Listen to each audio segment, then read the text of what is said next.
আসসালামু আলাইকুম ওয়া রাহমাতুল্লাহি ওয়া বারাকাতুহু ইন্নাল হামদালিল্লাহ নাহমাদুহু ওয়া নুসাল্লি আলা রাসূলিহিল কারীম ওয়া বা'দ। সম্মানিত উপস্থিতি, প্রতিটি মুমিনের উচিত যে সে আল্লাহ সুবহানাহু ওয়া তাআলার ইবাদত করবে এবং একনিষ্ঠভাবে ইবাদত করবে। তার ইবাদতে কাউকে শরিক করবে না এবং আল্লাহর সাথে শিরক করবে না। আর প্রতিটি মুমিনের উপরে এটা ওয়াজিব যে সে শিরক থেকে সবসময় ভয়ে থাকবে। যেমন সে দারিদ্রতাকে ভয় করে, সে কোনো বিপদকে ভয় করে, ঠিক তেমনিভাবে সবচেয়ে বেশি ভয় করবে সে শিরককে। আর শেখুল ইসলাম মুহাম্মদ বিন আব্দুল ওয়াহাব তার কিতাবুত তাওহীদে একটি অধ্যায় নিয়ে আসছেন, বাবুল খৌফি মিনা শিরক, শিরক থেকে ভয় পাওয়ার অধ্যায়। অর্থাৎ শিরককে সবসময় ভয় পেতে হবে, তার থেকে দূরে থাকতে হবে ভয় পেয়ে। এখানে তিনি যে আয়াত নিয়ে আসছেন আল্লাহ সুবহানাহু ওয়া তাআলার বাণী, সেটি হচ্ছে যে আল্লাহ সুবহানাহু ওয়া তাআলা বলেছেন, ইন্নাল্লাহা লা ইয়াগফিরু আইয়ুশরাকা বিহি, আল্লাহ সুবহানাহু ওয়া তাআলা কখনোই তার সাথে শিরিকের গুনাহকে ক্ষমা করবেন না। এবং ইব্রাহিম খলিল আলাইহিস সালাম আল্লাহর কাছে দোয়া করেছিলেন, যেটা আল্লাহ কোরআনে বলেছেন। ইব্রাহিম বলেছিলেন, ওয়াজনুবনি ওয়া বানিয়া আন না'বুদা আল আসনাম, যে হে আল্লাহ, তুমি আমাকে এবং আমার সন্তানকে দূরে রাখো মূর্তি পূজা থেকে। আর হাদিসে এসেছে, রাসূলুল্লাহ সাল্লাল্লাহু আলাইহি ওয়াসাল্লাম বলেছেন, আখওয়াফ মা আখাফু আলাইকুম আশ-শিরকুল আসগর, আমি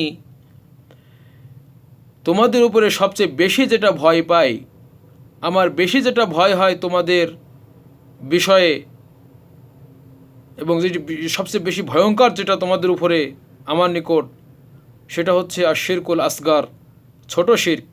তখন আল্লাহ রসুলকে প্রশ্ন করা হলো যে ছোট শিরক কি? তখন রসুল সাল্লাল্লাহু আলাইহি সাল্লাম বলেছিলেন, আর রিয়া, ছোট শিরক হচ্ছে আল্লাহর সাথে আল্লাহর জন্য কোনো কাজ করা লোক দেখানোর উদ্দেশ্যে।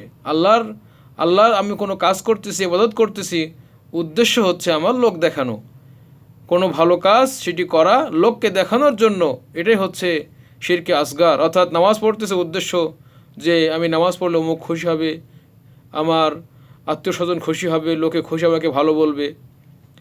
এভাবে যে কোনো কাজ করা লোককে দেখানোর জন্য, লোককে খুশি করার জন্য, এটি হচ্ছে শিরকে আসগার। আর আল্লাহ রাসূল বলেছেন যে আমার উপর সবচেয়ে বেশি ভয়ঙ্কর, আমি বেশি ভয় পাই তোমাদের উপরে এই শিরকে আসগার। ইবনে মাসউদ রাদিয়াল্লাহু আনহু হতে বর্ণিত আছে, রাসূলুল্লাহ সাল্লাল্লাহু আলাইহি সাল্লাম বলেছেন,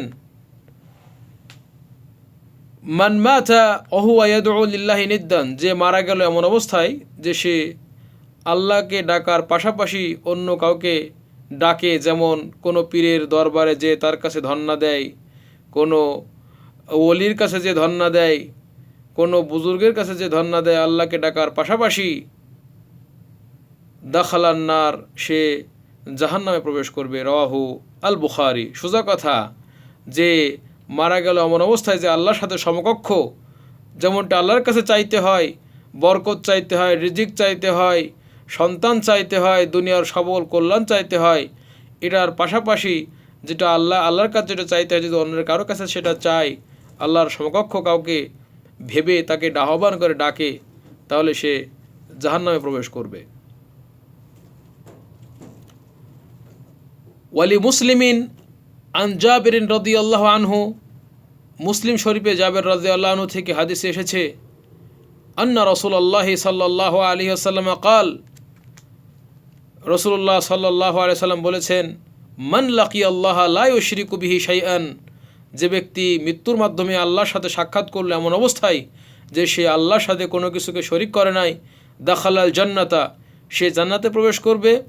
ওয়ামান লাকিয়াহু ইউশরিকু বিহি শাইআন দাখালান নার, আর যে মৃত্যুর মাধ্যমে আল্লাহর সাথে সাক্ষাৎ করলো এমন অবস্থায় যে সে আল্লাহর সাথে শিরিক করত, তাহলে সে জাহান্নামে প্রবেশ করবে। মুসলিমের হাদিস। সুতরাং প্রতিটি মুমিনের উপর ওয়াজিব যে সে শিরিককে অত্যন্তভাবে ভয় পাবে এবং শিরিককে বর্জন করে চলবে। আল্লাহ সুবহানাহু ওয়া তাআলা আমাদেরকে একনিষ্ঠভাবে আল্লাহর ইবাদত করার তৌফিক দান করুন এবং শিরিক বর্জন করার তৌফিক দান করুন। আমিন। ওয়া আখিরু দাওয়ানা আনিল হামদুলিল্লাহি রাব্বিল আলামিন। আসসালামু আলাইকুম ওয়া রাহমাতুল্লাহি ওয়া বারাকাতুহু। ইনশাআল্লাহ আমাদের আবারও কথা হবে।